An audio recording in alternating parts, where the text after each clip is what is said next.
Mon mari a jeté mon gâteau d'anniversaire pour mes 33 ans par terre, dans un restaurant 5 étoiles, et m'a ordonné de le manger au sol. Tandis que ma belle-mère ricanait et que ma belle-sœur filmait mon humiliation pour les réseaux sociaux, je n'ai pas versé une seule larme. J'ai simplement essuyé le glaçage à la vanille sur mes talons à $500 et je suis sorti. Ce qu'ils ne savaient pas, c'est que pendant qu'ils riaient, j'étais mentalement en train de révoquer leur accès à chaque centime qu'ils possédaient. À minuit, mon mari se rendrait compte que sa vie entière m'appartenait techniquement. Je m'appelle Olivia, j'ai 33 ans. Je travaille comme experte comptable judiciaire d'entreprise et gestionnaire de fortune privée, ce qui signifie concrètement que je gagne ma vie en trouvant de l'argent caché. Dites-moi d'où vous regardez dans les commentaires ci-dessous et abonnez-vous si vous avez déjà dû détruire discrètement un narcissique qui prenait votre silence pour de la faiblesse. C'était mon dîner d'anniversaire et l'éclairage tamisé du restaurant ressemblait à un projecteur sur mon pire cauchemar. Carter, mon mari depuis 5 ans, avait insisté sur ce lieu particulier parce que 2 importants investisseurs en capital risque dînaient dans la salle privée juste à côté de la nôtre. Carter était le fondateur d'une start-up logistique qui perdait de l'argent chaque jour, bien qu'on ne puisse s'en douter en regardant son costume italien sur mesure et sa montre de luxe onéreuse. Assis en face de nous se trouvaient les sensus sans vergogne qu'il appelait sa famille. Brenda, sa mère imbue d'elle-même, qui s'était plainte bruyamment du service dès l'instant où nous nous étions assis. Samantha, sa sœur cadette hautement matérialiste qui passait la soirée à prendre des selfies, et Jamal, le mari de Samantha. Jamal était le directeur financier de la start-up de Carter. C'était un homme aux tenues impeccables qui parlait uniquement en jargon d'entreprise creux et possédait une arrogance qui rivalisait vraiment avec celle de mon mari. Quand le serveur a apporté le gâteau Red Velvet magnifiquement décoré, j'ai ressenti une brève lueur de bonheur. J'ai tendu la main pour approcher l'assiette. C'est alors que Carter s'est penché vers moi, la mâchoire serrée et les yeux brûlants d'une fureur soudaine et inexplicable. « Tu m'as fait honte là-bas » a-t-il sifflé d'une voix basse mais tranchante. J'ai scié, complètement confuse. Je m'étais simplement présenté poliment aux investisseurs quand ils m'avaient traîné à leur table plus tôt.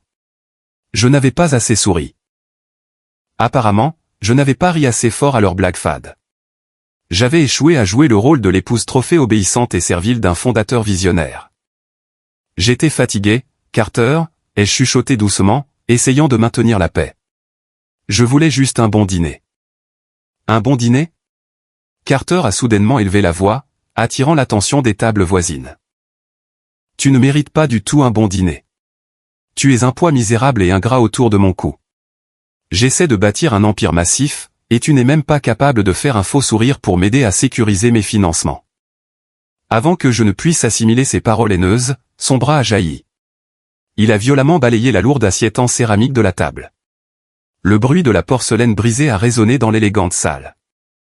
Le gâteau a explosé sur le parquet poli, projetant des morceaux de velours rouge et de glaçage blanc directement sur mes talons de créateur couleur crème. Des cris de surprise ont éclaté chez les autres dîneurs.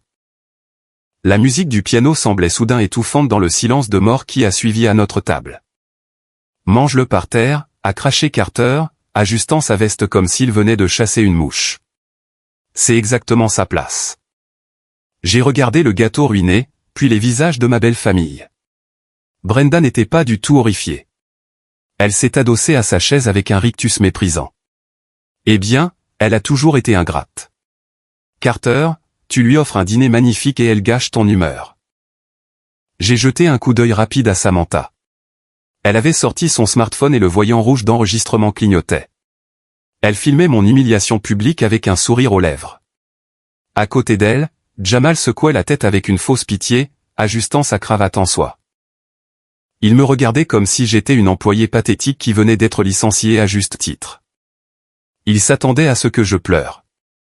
Il s'attendait à ce que je fasse une scène, que je supplie le pardon ou que je m'enfuis en sanglotant pour qu'il puisse me faire passer pour l'épouse hystérique et instable. Mais ma formation rigoureuse en comptabilité judiciaire m'a appris une règle cruciale pour la survie, les émotions vous rendent brouillonne, tandis que les données vous rendent létale. Je n'ai pas versé une seule larme. J'ai calmement pris une serviette en lin dans mon sac et j'ai délibérément essuyé le glaçage sur mes chaussures. J'ai posé la serviette sale sur la table, j'ai pris mon manteau et je me suis levé. J'ai regardé Carter droit dans les yeux, l'expression totalement neutre. J'ai simplement fait demi-tour et je suis sorti du restaurant en silence, lui laissant l'addition salée. Il ne le savait pas encore, mais c'était le dernier repas qu'il mangerait à mes frais. Je suis rentré directement dans le manoir de 2,5 millions de dollars que nous partagions dans les banlieues huppées. La maison était silencieuse. Je suis monté dans la chambre principale et j'ai pris un petit sac de voyage en cuir. Je n'ai pas jeté d'objets. Je n'ai pas déchiré ses costumes ou brisé des photos de famille. J'ai simplement plié des vêtements pour 3 jours, pris mes affaires de toilette et mes documents juridiques les plus importants. Je fermais le sac quand mon téléphone a vibré. C'était un message de Carter, c'est fini entre nous. Reste loin pour toujours. J'ai fixé l'écran. Il croyait vraiment que c'était lui qui me jetait. Il pensait être le puissant fondateur de tech chassant sa femme ennuyeuse et obsolète alors qu'il était sur le point de conclure une acquisition de 30 millions de dollars. Il pensait vraiment que l'argent, les voitures et la maison lui appartenaient de droit. J'ai tapé ma réponse d'une main ferme, je retire mon nom de tout des 2 mains. J'ai cliqué sur envoyer. Je savais qu'il riait probablement au restaurant avec Jamal et Samantha, pensant que ma menace signifiait simplement me retirer d'un compte joint. Il comprenait mal mon métier. Je ne suis pas une simple comptable. Je suis experte comptable judiciaire et gestionnaire de fortune. Durant ces 5 années, pendant que Carter jouait au génie visionnaire, c'est moi qui construisais discrètement l'infrastructure financière complexe qui empêchait son monde fragile de s'effondrer. Je ne gérais pas seulement ses comptes. Je possédais l'infrastructure. Je détenais les clés du royaume qu'il pensait diriger. Je suis allé dans mon bureau, j'ai ouvert mon ordinateur crypté et j'ai passé les protocoles d'authentification. D'abord, je me suis connecté au portail maître de notre institution financière. Je suis allé sur les cartes de crédit Black à plafond élevé. C'étaient les cartes que Carter utilisait pour offrir des tournées à ses amis, et Brenda pour ses spas et séances shopping. En un clic, j'ai sélectionné « Révoquer l'accès pour tous les utilisateurs autorisés, sauf moi-même ». La guillotine numérique est tombée instantanément. Ensuite, je suis passé au compte de leasing des véhicules. Carter conduisait une Porsche dont le leasing coûtait plus de 2000 $ par mois. J'ai trouvé le mandat de prélèvement automatique lié à ma fiducie privée, Private Trust. J'ai annulé le mandat de façon permanente. La prochaine fois que le concessionnaire essaierait de prélever le paiement, celui-ci serait rejeté et le véhicule serait signalé pour saisie. Puis, je me suis occupé des comptes de l'entreprise. En tant que garante du financement initial de sa start-up, j'avais un droit de regard administratif sur la structure bancaire. Jamal, le CFO arrogant, pensait être un génie pour cacher des fonds. J'ai accédé au système et j'ai gelé toutes les dépenses discrétionnaires et les lignes de crédit de l'entreprise, invoquant une activité suspecte et une révision du garant. Jamal ne pourrait même pas acheter un trombone dès demain matin. Je ne me suis pas arrêté là. L'adhésion au club de golf exclusif de Brenda a été résiliée. Le virement mensuel pour Samantha a été supprimé. J'ai systématiquement démantelé le système de survie financière de 4 adultes imbus d'eux-mêmes en moins de 20 minutes. Une fois terminé, j'ai fermé l'ordinateur. J'ai pris mon sac et je suis parti en verrouillant la porte derrière moi. Je suis allé dans un hôtel de luxe, j'ai pris une suite et je me suis endormi paisiblement, sachant que dans quelques heures, la réalité fabriquée de Carter allait s'écraser violemment. À cette heure précise le lendemain, le premier piège numérique s'est déclenché. Je buvais mon expresso quand mon écran s'est allumé. En tant qu'administratrice, je recevais des notifications en temps réel pour chaque refus de transaction. La première alerte, transaction refusée dans un café de luxe en centre-ville. Montant, 28 $. Je savais exactement où Carter se trouvait et avec qui, Lexi, une assistante marketing de 24 ans de sa start-up. Pendant 6 mois, Carter s'était cru un génie du crime en cachant sa liaison.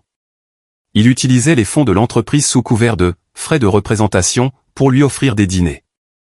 Je savais pour Lexi depuis la 2e semaine. Je l'avais simplement laissé se pendre avec sa propre corde pendant que je rassemblais les preuves. À 8 heures, mon téléphone vibrait tellement qu'il manquait de tomber de la table de nuit. 49 appels manqués. Son arrogance mutait en rage incontrôlée. Un message vocal, « Olivia, décroche ce foutu téléphone immédiatement », hurlait-il. Je suis au café et aucune de mes cartes ne marche. Jamal vient de m'appeler en panique parce que les comptes de frais de l'entreprise sont gelés. Arrête tes gamineries de jalouse et règle ce bug tout de suite. J'ai une réunion d'acquisition cruciale avec Apex Corporation et je n'ai pas le temps. Pour tes crises de nerfs. Je n'ai ressenti aucune peur. J'ai exporté le fichier audio et je l'ai renommé « Pièce de divorce A ».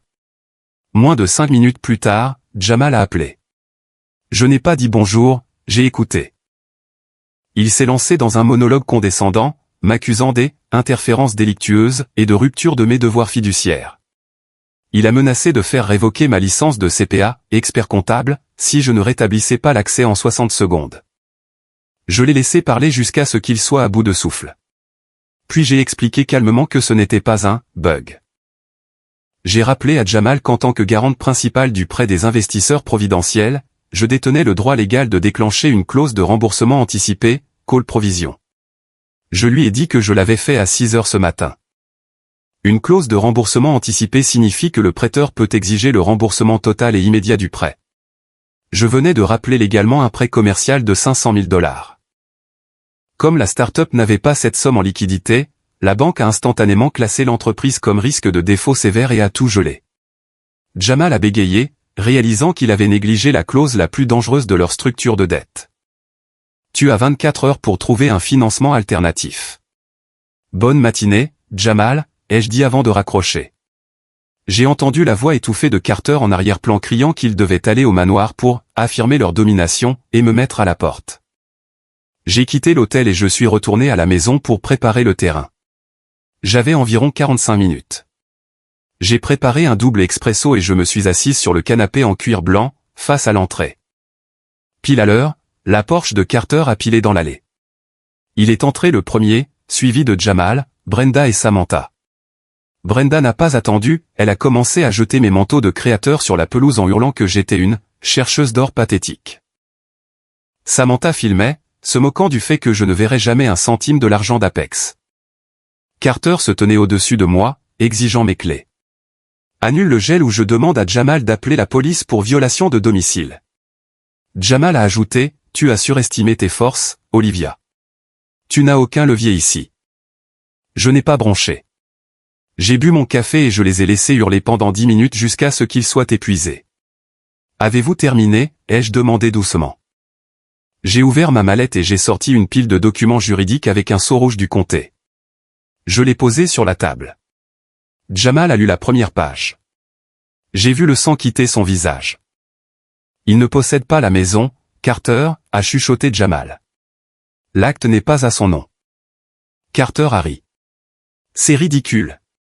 Je l'ai acheté il y a 5 ans.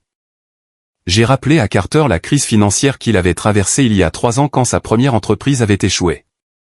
Il était venu me supplier d'éviter la faillite. Je lui avais conseillé de transférer l'acte de propriété à une LLC, Société à responsabilité limitée, anonyme pour protéger l'actif des créanciers.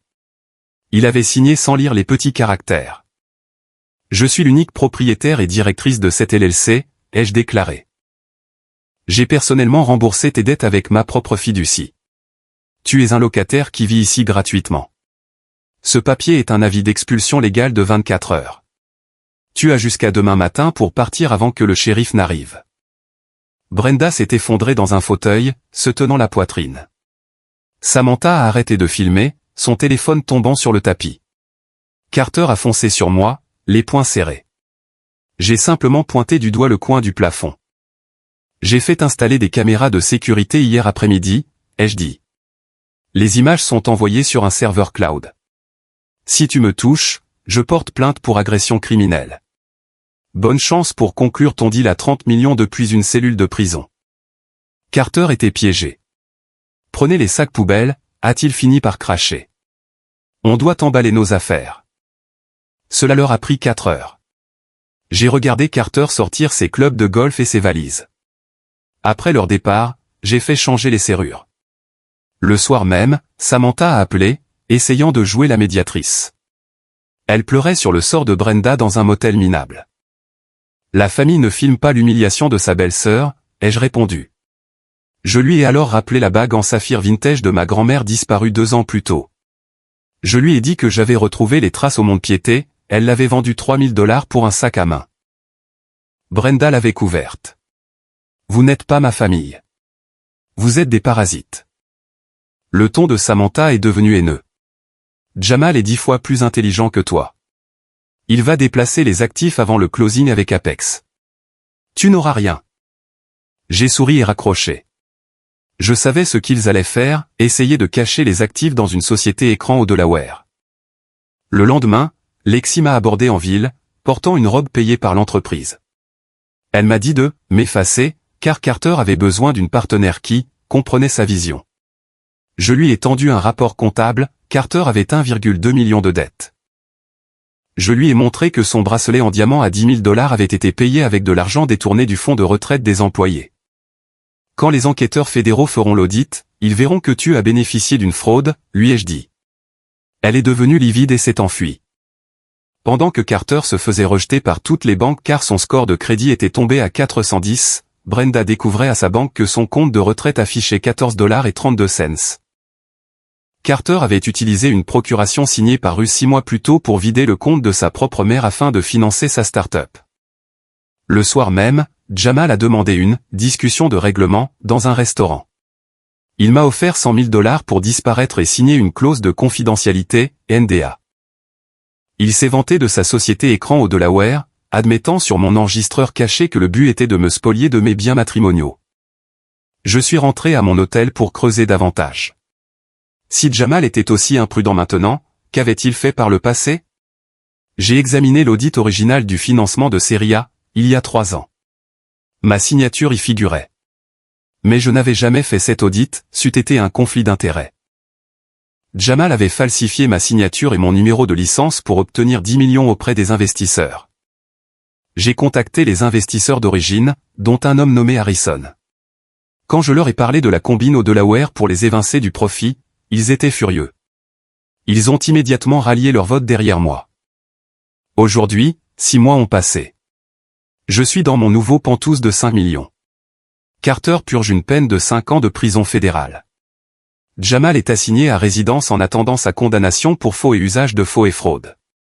Samantha vit dans un studio et travaille comme réceptionniste. Et Brenda? Elle travaille comme caissière dans un supermarché de notre ancien quartier UP, rangeant les courses des femmes avec qui elle buvait des martinis autrefois.